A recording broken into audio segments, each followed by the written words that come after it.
Om Swastiastu pemirsa Bali TV, kembali saya Dewi Neri menjumpai Anda dalam program Bisnis Bali News masih seputar pandemi COVID-19 yang kurang lebih 8 bulan ya kita merasakan dampak dari pandemi COVID-19.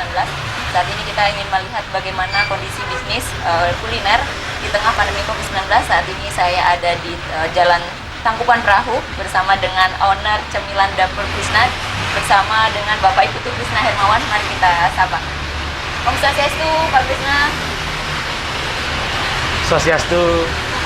Gimana kabarnya? Sehat ya? Astunggaro sehat. Sehat ya, harus selalu sehat. Harus selalu sehat. Ya karena pandemi seperti ini memang kesehatan paling penting Ya, ya. betul. Selain itu baru kita bisa beraktivitas, kemudian kita bisa melakukan kreativitas yang lain. Gitu. Ya, betul. Pak Krisna, gimana kondisi bisnisnya di tengah pandemi? Kalau kondisinya, kalau kita lihat di pandemi ini, semua bisnis itu kita lihat pasti ada penurunan ya. Betul. Ada penurunan. Tapi kalau di Cemilan Dapur Krisna sendiri, untungnya penurunannya itu tidak sampai setengah. Tidak terlalu signifikan Tidak, ya? tidak terlalu. Karena kita ada target-target atau gimana saya bilang ya, ada strategi penjualan, gimana caranya biar tetap tidak sampai penurunannya Secara itu drastis. drastis ya. Nah kalau misalnya dipresentasikan selama pandemi ini penurunannya berapa persen? Kurang lebih. Kalau selama pandemi ini penurunannya cuma kadang-kadang 35%, kadang-kadang 40% per bulannya. Untungnya nggak sampai setengah lah. Ya, sampai setengah. Ya. Tapi ini kan sudah mulai new normal ya, Ya, aktivitas new masyarakat normal. juga sudah mulai biasa. Ini sudah mulai running lagi seperti semula atau belum? Kalau pas new normal ini sudah mulai pelanggan-pelanggan yang dulu-dulu itu sudah mulai datang lagi. Jadi mungkin sebelum pandemi mereka datang ke kedai 1 minggu bisa 3 kali, Iya. setelah pandemi mungkin seminggu sekali. Seminggu sekali, gitu ya. dan sekarang mungkin udah balik lagi normal. Ya, sekarang udah normal. Ya, kadang-kadang seminggu mungkin 2 kali 3 kali pasti balik lagi pelanggan-pelanggannya. Nah tadi ada strategi apa beli yang dilakukan dari kedai bisnis ini? Nah, strateginya itu seperti ini. Di masa pandemi ini orang itu kan dilarang untuk keluar rumah. Tapi dari Cemilan Dapur Krisna sendiri, saya sendiri punya strategi yaitu delivery order. Delivery order. Ya, jadi kita free ongkir untuk daerah Denpasar Barat dan Denpasar ya sampai di Kodia lah. Itu free ongkir, tapi ada minimal pembelanjaan. Karena kalau pakai Gojek atau Grab kan pasti ada ongkirnya. Ini kita pakai iming-iming dengan free ongkir, kita kirim sampai ke rumah. Jadi pemesan tuh nggak usah keluar rumah. Jadi strategi saya itu seperti itu. Jadi ada yang order, kita delivery langsung. Orang itu nggak usah keluar rumah, jadi kesehatan mereka juga terjaga. Tapi kita sendiri juga harus jaga kesehatan juga, karena kita kerjakan di jalan. Betul. Ya. Dan memberikan kemudahan kepada para customer ya. Ya. Sehingga customer tidak perlu khawatir yang mungkin takut untuk keluar rumah. Jadi Cemilan Dapur Krisna ini juga sangat available ya untuk home delivery, Ya. bahkan free ongkir untuk seputar Denpasar sampai Koja. Ya. Nah, bagaimana dengan protokol kesehatan di sini? Jadi kan Kalau- kita mengetahui bersama ya bahwa pandemi ini kita juga harus tetap menjaga Ya. yang namanya kebersihan gitu. Di Dapur Kalau- Krisna yang mau kesini itu bagaimana? Kalau protokol kesehatan itu sudah kita Terapkan ya? terapkan, seperti ada cuci tangan di depan, ada tisu, ada sabun, terus masker itu wajib. Soalnya di sini Jadi ada customer yang mengunjungi Dapur Krisna wajib menggunakan wajib masker. karena ada peraturan dari daerah juga kan. Kalau kita sebagai penjual dilarang menjual makanan kepada pembeli yang tidak memakai masker Iya. gitu. Pembeli pun seperti itu. Jangan membeli makanan terhadap penjual yang tidak menggunakan masker. Artinya kita tuh Saling menjaga. saling menjaga, itu yang intinya. Nah, jadi selain strategi tadi home delivery, mungkin ada kreativitas menu baru. Kalau menu baru sih ada dari cemilan. Kita kan di sini kan Cemilan Dapur Krisna, menunya dominan ke cemilan. Iya. Seperti, tapi cemilannya kan bukan snack, ada burger, Iya. hotdog. Saya kira cemilannya cemilan snack yang kering gitu ya. Iya. Ternyata cemilan berat. Ya, cemilan anak muda lah, Anak muda. anak-anak milenial. Ya, Burger. ya gitu burger, tapi dengan harga yang affordable ya. ya, Terjangkau. tapi dengan kualitas. Soalnya kan saya dulu pernah kerja di salah satu restoran dan hotel. chef. Ya, Oh, iya, iya. dan memberanikan diri untuk berhenti di restoran untuk melanjuti Buka usaha usaha ini. sendiri. Ya, karena kan kita sendiri tak selamanya akan bisa kerja di Sama orang. bidang-bidang ya sama orang lah. Jadi kita harus punya usaha sendiri Iya. gitu. Jadi sekecil apapun kalau punya usaha sendiri ya kita jadi bos. Iya, kita jadi bos lah, seperti yang dibilang. Iya. Jadi emang hobi masak ya beli. Oh, memang hobi masak dari kecil lah, Dari dari kecil ya, dari kecil sering diajak masak ke dapur sama ibu pagi-pagi sebelum berangkat sekolah, pagi-pagi masak. Dari itulah tertarik jadinya. Menyenangkan ya. Ya, menyenangkan Saat ini masak itu. menjalankan hobi yang menghasilkan. Ya, betul, menjalankan hobi tapi menghasilkan. Yang menghasilkan. Ya. Nah, kalau cemilan dapur Krishna sendiri ini sejak kapan? Ini awalnya 2017 saya bentuk Cemilan Dapur Krishna. 2012 artinya ini adalah 2 tahun ya. Ya, 2017 tapi awalnya itu kita jualan online dulu.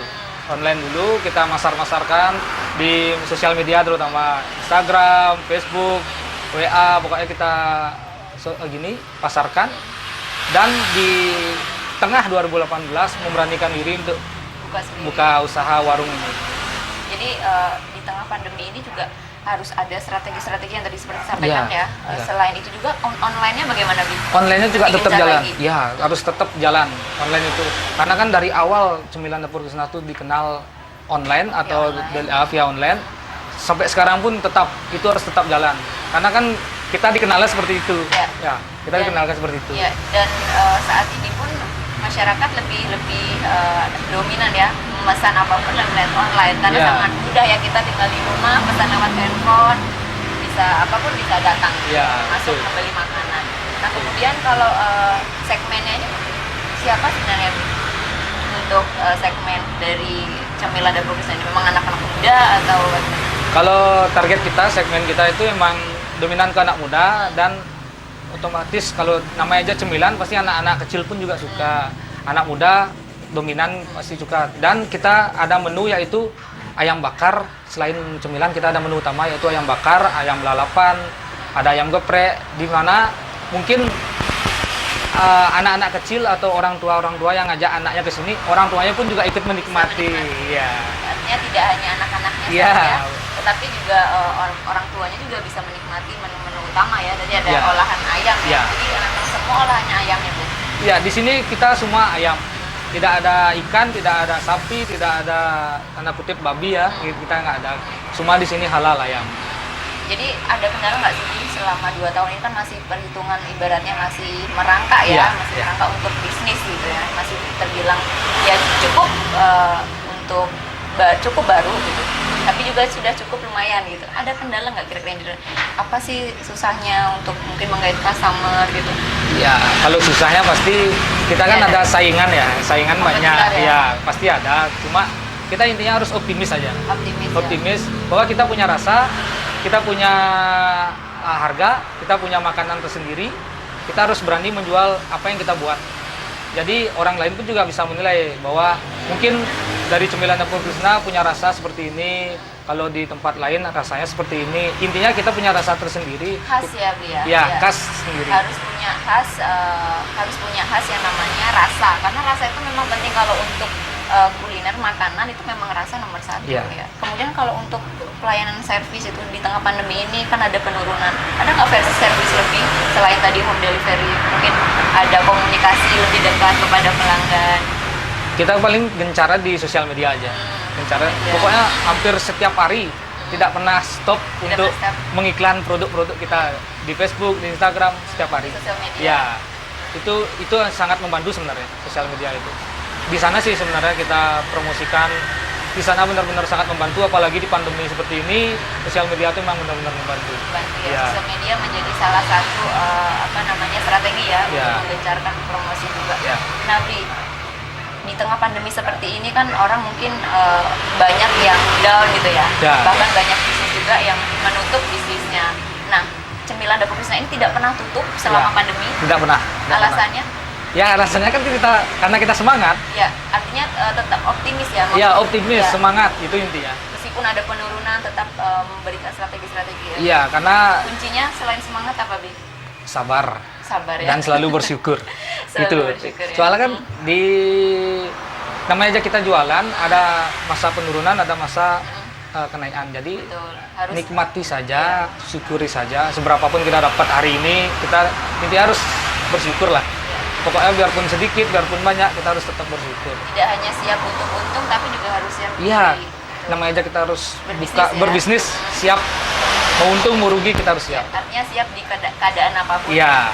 Kuncinya adalah semangat, bersabar, dan Iya. bersyukur. Ya, betul. Itu sangat penting yang harus dimiliki Ya. di setiap jiwa para pengusaha ya. Iya, harus. Nah kemudian mungkin ada rencana ke depan untuk ekspansi, Bri? Kalau rencana ke depan sih ada nih anak-anak muda yang kesini nanya-nanya gimana beli kalau untuk buka usaha seperti ini gimana. Rencananya sih kalau memang anak-anak muda nih ada yang ya rencananya seperti itu. Ada franchise-nya kalau memang anak-anak muda ingin buka usaha seperti ini, Ya. saya siap membantu. Ya, ya artinya akan ada apa namanya franchise dari 9 Dapur Krisna jika mungkin ada teman-teman anak-anak muda ya, Ya. yang mungkin terketuk hatinya ingin memiliki bisnis yang mungkin di awal kan ini memang tidak mudah ya Iya, untuk menggait betul. customer, tapi ketika tidak dicoba kita tidak pernah tahu ya Iya. usaha mana yang terkabulkan gitu Iya, kan, betul. usaha mana yang bisa diminati banyak orang. Tapi sejauh ini respon masyarakat bagus ya, Bri? Astungkaro bagus. Negara bagus Ya, ya. Astungkaro. Nah untuk harga yang sangat terjangkau, menjamin kualitas yang tinggi, apa sih yang memberikan spesial di dapur Krisna ini, 9 Dapur Krisna dengan warung lainnya gitu? Nah, kalau di sini kan menunya burger, hotdog itu kan kayak menu-menu kelas-kelas atas ya. Tapi di sini Biasanya kita harganya mahal. ya harganya mahal. Nah. Tapi di sini kita dengan kualitas yang sama seperti di restoran, di hotel, tapi harganya itu harga cukup lah untuk di kantong. Mungkin kita nih di sini ada harga 8K sampai 50K. Itu 8K. sudah mentok ya. 50K itu sudah paling mahal. Udah paling mahal. Udah paling mahal. Udah bisa bikin perut kenyang. Iya, ya? betul. 8K sampai 10K itu udah bisa bikin kita itu puas makan di sini karena banyak warung-warung itu dengan harga mahal tapi customernya dikit. Kita nggak lihat seperti itu. Ya. Biarpun kita dapatnya dikit, yang penting customer itu suka, Ya, puas. gitu. Iya, betul. Iya. Jadi emang kepuasan pelanggan itu memang yang paling penting Iya, ya, betul. karena kita memberikan apa namanya servis yang terbaik terkait dengan kualitas servis itu memang dalam bisnis dan usaha itu memang penting. Nah di pandemi seperti ini kan pemerintah banyak mengeluarkan kebijakan ya, termasuk jam operasional, kemudian protokol kesehatan. Ya. Dari Dapur Krisna sendiri merasa keberatan nggak? Kalau merasa keberatan sih enggak, karena kita kan awalnya buka memang sebelum pandemi jam 10 pagi sampai jam 10 malam. Setelah ada pandemi seperti ini, peraturan pemerintah membatasi jam operasional, yaitu sampai jam 9 malam. Yuk, kita nikmati, nikmati. Artinya kita harus mentaati peraturan dari pemerintah karena itu dari pemerintah untuk rakyat dan rakyat itu untuk kita semua kan. Artinya peraturan pemerintah itu untuk kita semua, kita harus jalani. Jadi nggak ada, ya saling dukung. Kita punya aturan, masyarakat juga mengikuti demi kebaikan bersama kita. Ya, Sama-sama kita bisa melewati pandemi COVID-19 ini. Ya. Mungkin ada yang disampaikan kepada pemirsa keberadaan Cemilan Dapur Krisna ini gimana lokasinya, silakan. Oh ya. Cemilan Dapur Krisna ini lokasinya di Jalan Gunung Tangkuban Perahu. Lokasinya di Desa Padang Sambian Klot, Denpasar Barat, Kota Denpasar. Ya, jadi operasionalnya buka dari jam 10 pagi sampai jam 10 malam. Bukanya dari jam 10 pagi sampai jam 10 malam. Ya. Terima kasih Bri Krisna, Ya. informasinya sangat luar biasa, menginspirasi banyak pemirsa tentunya di rumah ya yang memiliki usaha dan bisnis untuk tetap bisa optimis, tetap semangat, bersabar dan bersyukur dan terus berkreativitas Ya. dan melakukan aktivitas-aktivitas yang memang memberikan strategi ya kemajuan sehingga di tengah pandemi ini tidak hanya diam saja tetapi terus beraktivitas, terus bergerak sehingga ada hasilnya. Baik, demikian bisnis Bali News kali ini. Sampai jumpa. Terima kasih. Om Santi Santi. Oh, santai.